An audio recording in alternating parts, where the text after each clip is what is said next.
What's going on, everybody? My name is Dwayne, and welcome to another week's episode of Developing Apex Brands.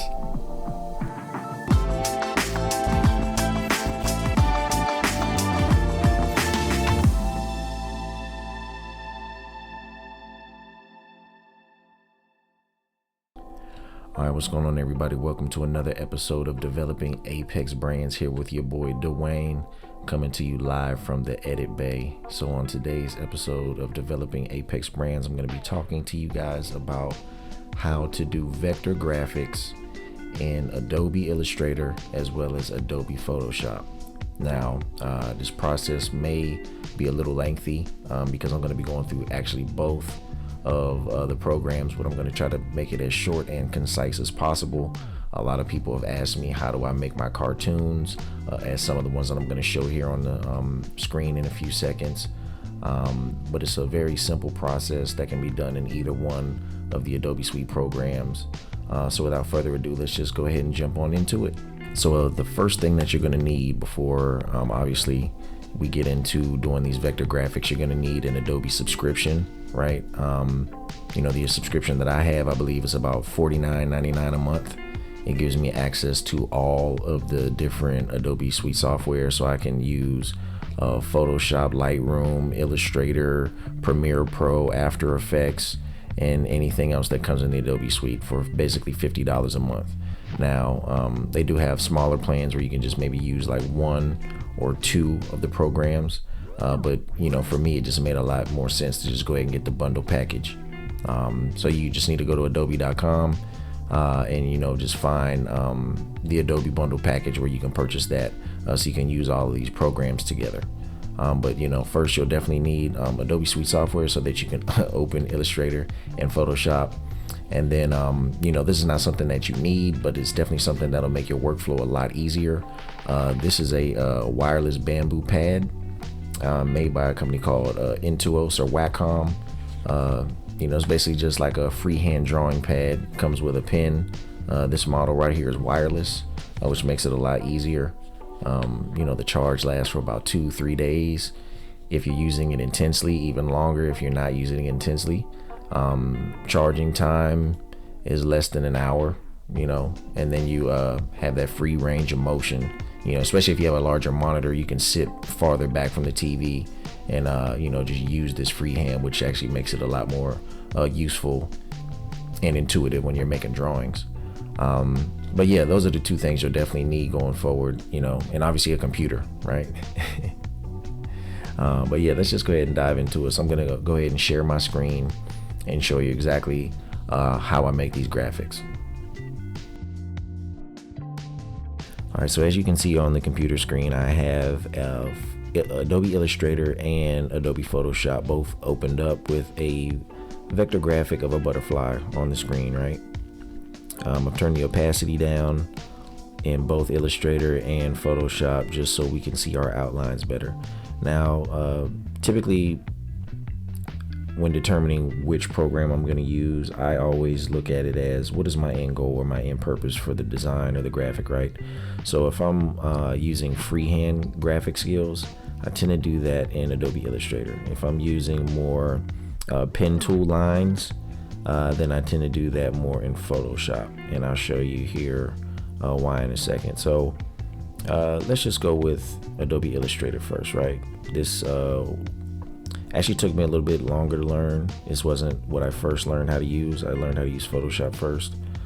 So Photoshop comes a little bit more intuitively to me, but good designers take the time to learn it all, right? So what I did here was I added my graphic to a 4,000 pixel by 4,000 pixel artboard. Make sure the DPI was 300, and I took the picture, expanded it, and created a second layer over top, right? So what I want to do is I'm going to go ahead and lock this bottom layer just so we're not writing anything on it or putting anything on that layer. We just want to have it there for reference purposes. So now we're looking at our graphic here. So there's different ways that you can do this here, right? you can go here to your pen tool, right? And we'll zoom in. You find an edge, you click that, right? And now you see this red line. This red line is going to trace the outline of the edge of that butterfly wing, right? We click our second dot, and now you can see that that line is outlining the outside of the butterfly, right? Now what you can do here is you can come over here to stroke. You can choose the color, and now that'll give you a nice solid colored line on your artboard layer that you put over top of your butterfly template, right? So boom, you can see that line here, the top of the line or the start of the outline of the butterfly, right? Let's say we don't want to use that one, right? That's one technique. Go ahead and delete that. And another layer.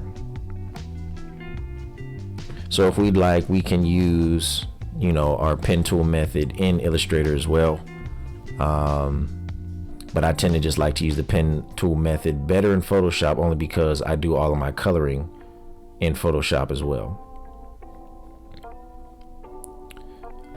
But I digress. So our other method here in Adobe Illustrator is to draw with your actual bamboo pad or your wireless drawing pad, right? You can go over here to your brush. Now we've created our second layer. We make sure our bottom layer was still locked. We go over to our properties. Now there are different types of brushes that you can use.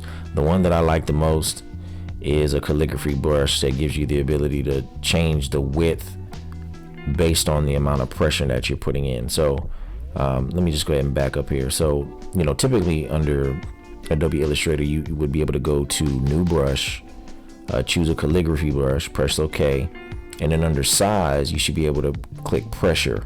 Now, for some reason, under my account, it does not give me the ability to put it under pressure like it did in the before the previous update, right? So hopefully you're not experiencing that. But yeah, usually what you would do is, you know, go down here, choose pressure, and then in your variation, it'll give you 1 through, I believe, 6 or 5, maybe even 10. But you just choose the variation, and you'll be able to see the size of these dots change. So this dot will probably get bigger, and this one will get smaller, and it'll show the pressure variation between when you're lightly pushing and when you're pushing with force.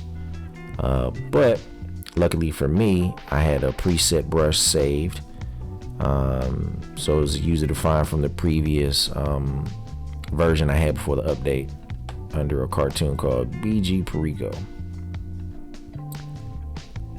So it's a calligraphy brush 2, and then if I go back over here,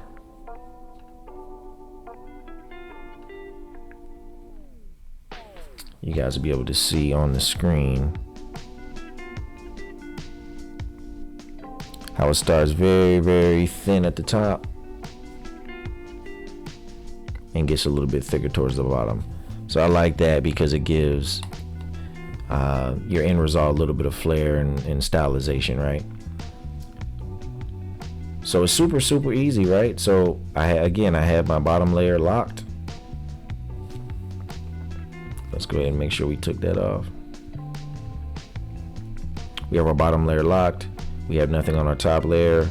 We've chosen, you know, a brush that gives us pressure sensitivity. And basically all we have to do is just outline our picture.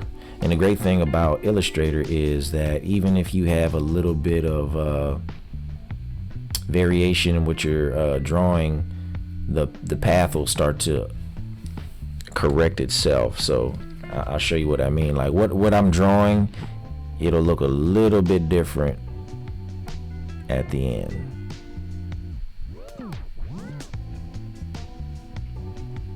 right? So that's what you would have on your top layer, and that's what's on your bottom layer. Now obviously that's not a good drawing, obviously, because I didn't really take my time to get a good outline. But typically, you know, you would go in here and get as close to accurate as possible, right? But you would go in, go get your lines, and it's super easy. Now, when drawing your lines, this is one thing you do want to make sure that you're careful about. So let's go into an area like this, right? Draw a line here. I'll come back out of there. Draw a line here. Draw a line here. Draw this line down, right? So let's just say, you know, I don't want to take too much time being precise and drawing directly on the line. You can draw through lines, and the way that you're going to get rid of these corners is just going over here to your scissor brush. Now, some people use the eraser. I tend to not like the eraser because sometimes when you use it, it'll augment the path of your line, and you don't want it to do that because it'll probably mess up another part of your drawing. So what you do is just basically go over to your scissors, hold Command and click the line, so now you can see it. So basically you just want to go into here and click close to the middle of the line, right? Now you see that only this half is highlighted in red. We hit our delete button. Also make sure we delete that little end. Sometimes it'll delete the line and leave the dot, so make sure you delete that as well. But boom, you can see nothing there on the intersection. We can go down there and do the same thing, right? Command, click here, boom, got rid of that line. Come here, choose that, delete. And now when we zoom back out, boom, now we have a crispy clean corner that we created from drawing. And it's super simple. It's just that, guys, really. I mean, you know, you go in, you can either draw lines, you can use your vector with the pen tool. I'll show you guys a little pen tool trick just so it's fair, even though I'm going to show you the same thing in Photoshop, right? But what you'll do is, let's say I'm gonna do towards the end of that outside of the butterfly wing. So, you know, we'll click here, and a good thing I guess about Illustrator is that it shows you the red line, you know, but you'll click here at the end. All right, now we have our black line, right? Now, a good thing about this is if you actually press on the dot, right, before you push to your next dot, it'll give you this line here with a ball at the end, right? This is basically an angle line. So I clicked the dot here and pulled out, right? In the direction that I pull is the way that the line is gonna bow when I click my next dot, right? So I'm pulling this dot to the left and out. So that means that my next dot is gonna bow on the line to the left, and as you can see on the markers, it's showing me the trajectory of what my line is going to be. Now if I want to change that, or it's not perfect, that's totally fine, because what I can do is, you know, go down here to where I feel like the angle is going to break again. So let's just put this here, click that dot. Now you can see that that angle is a little bit too steep, so I'll go back over here, and at my angle line at the end, I'll hold Command, and now this gives me the ability to change how deep that bow is, or how deep that curve is, right? So I found that seemed to be like a pretty decent curve, and we'll leave it there. So now, boom, as you can see, we have a nice crispy tight curve. And here you can see the difference, right? You know, when I'm using a pen tool, it's always going to be one solid thick line. You can change the thickness of these lines as you go. You can, change the varying widths. This could be thicker than that one. That one could be thicker than this one.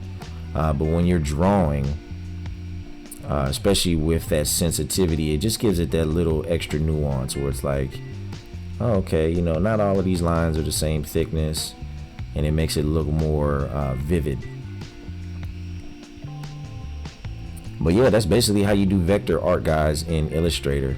So let's go over here and hop into Photoshop. All right, so here we have our Photoshop. Things are a little bit different as well, but as you can see, we still have a background layer that's locked.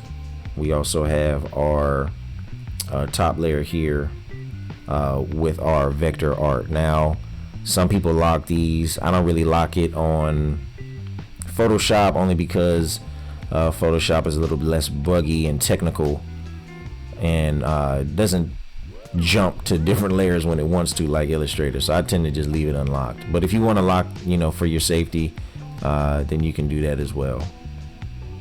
But yeah, so I have our background here, our vector. We're gonna go ahead and create a new layer, and then what we're gonna do is we're gonna go over here to our pen tool. Now, our pen tool is the same pen tool that we were using in Illustrator. So, we just want to make sure we have, the color we want. The width up here, 10 points. That's a very thick line. So we're going to bring that down maybe to about, I can deal with a 1.09. But yeah, we'll take that same trajectory line as before, right? Pick that corner. Now, like I said, the difference here in Photoshop that you don't see in Illustrator is that you don't get that line already, showing you the trajectory, but you still get the same outcome once you press the line. And honestly, in my opinion, this makes you a lot faster when you're vector arting, because you don't really have that template there. You're just going off a feel. Boom. So there's our top line, and then the same as before, we click our dot and we pull it in the direction of the bow that we want. We know this time it's going to be a little bit more shallow, and we go to where we think the line is going to break again. Oh, and that one's a lot better. So boom, same result, and we'll block off our vector template. So boom, as you can see, you have the outline to your butterfly. So guys, what I'm going to do is I'm just going to go ahead and outline this butterfly really quickly, just so I can show you the color filling technique as well. All right, I'll be right back.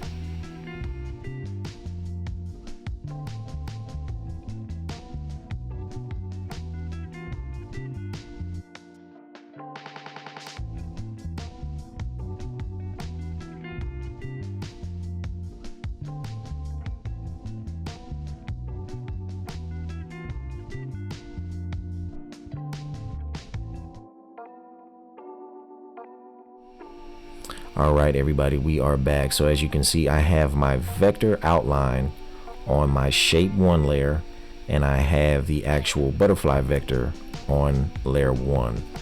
So I took some time. I went around and did a pen tool vector of the outside layer of the butterfly. So if I deselect layer 1 and hide it, you can see that shape 1 has the outline of the actual butterfly vector that we have on the bottom.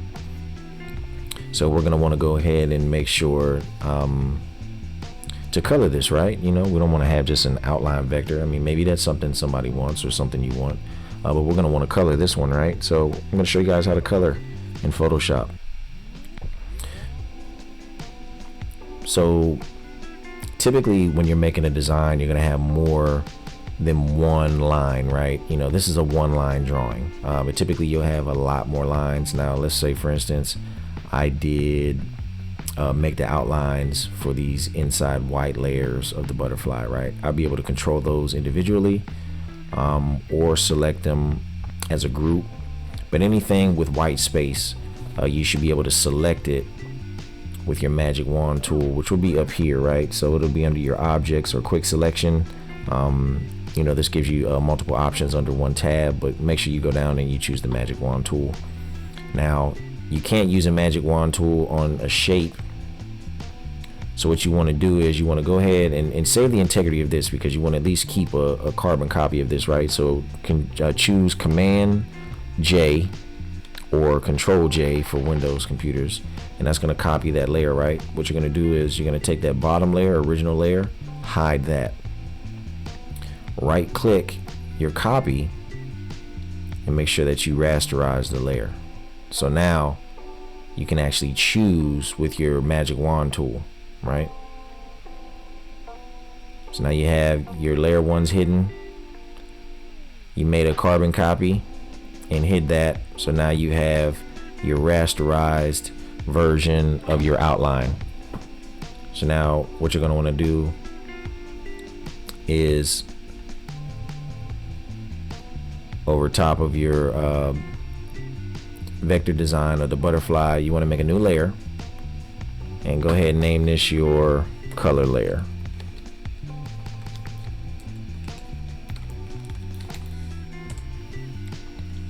Alright guys, so we have a color layer now, right?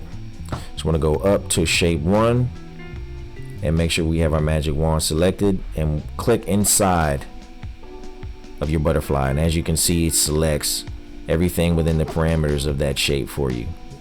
One thing I like to do to just make sure that your color bleeds all the way through into the actual shape line, make sure that you go up to select, modify, and then expand. You can expand it at maybe 1. I usually prefer 2 unless it's a very, very thin line. Then in some cases you can get away with just expanding by 1 pixel, but typically for the thickness of the lines that I use, 2 pixels does the job. So I'll click OK, and you might not have been able to see that on the screen, but it did just expand the length or the size of the outline by 2 pixels. So now everything's selected. We go back down to our color layer, select our color layer, and then we'll be able to choose the paintbrush or the paint bucket tool, I'm sorry. And now choose a color that we want to use, right? Or we could choose a pattern, anything that we want to use, gradients as well. But I'm just going to keep it simple and let's just say color. So let's just stick with this orange, nice orange. There's orange butterflies, right? So we'll click inside there. And great. Now we just want to go ahead and deselect those marching ants. So you can press Command D or Control D for Windows. And now we have a color layer. We can go up to the top. We can deselect that shape 1 copy just to get rid of the outline. And now as you can see, we have a nice flat orange butterfly that we made a template for from a vector art that we already had. Now, as I stated before, if we were to have the actual full butterfly mapped out like here, I would have been able to change maybe the colors of inside the butterfly wings. I could have made this blue, could have made this red, could have made this one yellow, could have made this one green, right? But it's all, as intricate as you would like it to be for whatever your design is, guys. But guys, really, man, this is the bare bones minimum of how I make very, very time consuming and intricate cartoons, right? These are the bare bones, all the things that it's going to take in order to get you to be able to make things like this, right?